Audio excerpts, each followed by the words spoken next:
লক্ষ্মীপুরে বৈষম্য বিরোধী ছাত্র আন্দোলনের কমিটি ঘোষণা করা হয়েছে।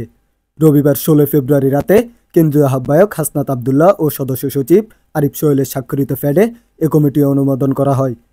এতে আরমান হোসেনকে সভাপতি ও মোহাম্মদ শাহিদুর রহমান রাফিকে সদস্য সচিব করে মোট 237 বিশিষ্ট কমিটি ঘোষণা করা হয়। এরপর থেকে সোশ্যাল মিডিয়ায় আলোচনার সমালোচনার ঝড় উঠেছে।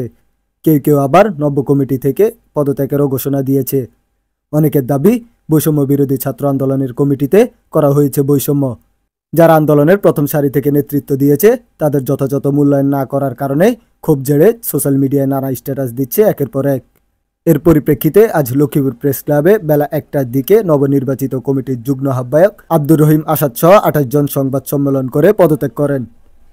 এছাড়া তারা কমিটিকে অবাঞ্ছিত ঘোষণা করেন এবং 24 ঘন্টার মধ্যে কমিটি স্থগিত না করা হলে ছাত্র জনতার পক্ষ হতে পাল্টা কমিটির হুঁশিয়ারি দেন তারা। এ সময় আব্দুর রহিম আসাদ বলেন, সাধারণ শিক্ষার্থীদের সাথে বৈষম্য করা হয়েছে। জেলার বহিরাগত লোককে আহ্বায়ক করা হয়েছে, যা আমরা মেনে নিব না। সে আওয়ামী পরিবারের সন্তান। সে ছাত্র শিবিরের এজেন্ডা বাস্তবায়ন করে। আন্দোলনকারী হিসেবে সে কমিটিতে থাকতে পারে, কিন্তু গুরুত্বপূর্ণ পদে থাকতে পারে না।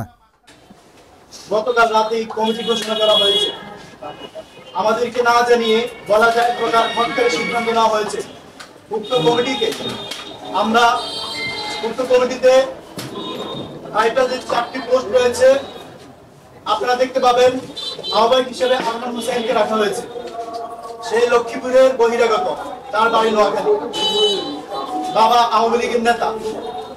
এবং মুখ্য সংগঠক হিসেবে রাখা হয়েছে সাইফুল ইসলাম মুরাদকে, যার কোনো ছাত্রত্ব নেই।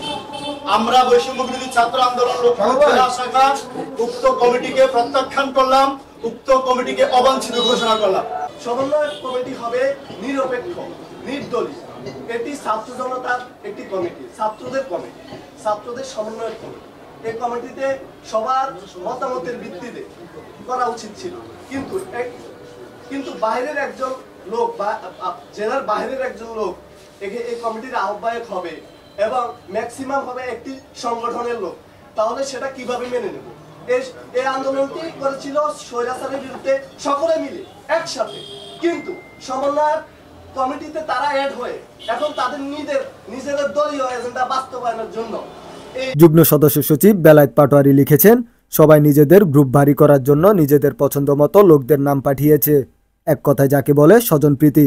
মাঝখান দিয়ে কিছু ত্যাগী বাদ পড়েছে। গ্রুপই জিন্দাবাদ, ত্যাগীরা নিপাত যাক।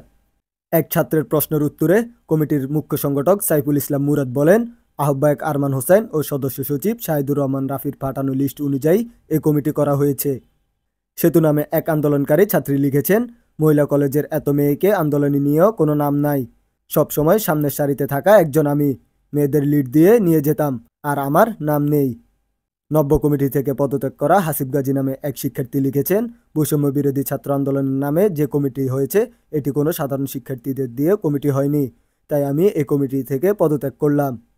নতুন কমিটির আহ্বায়ক আরমান হোসেন বলেন, পদত্যাগকারীদের বিষয়ে আপাতত কোনো বক্তব্য নেই। পরবর্তীতে এই নিয়ে গণমাধ্যমে বিবৃতি দেওয়া হবে।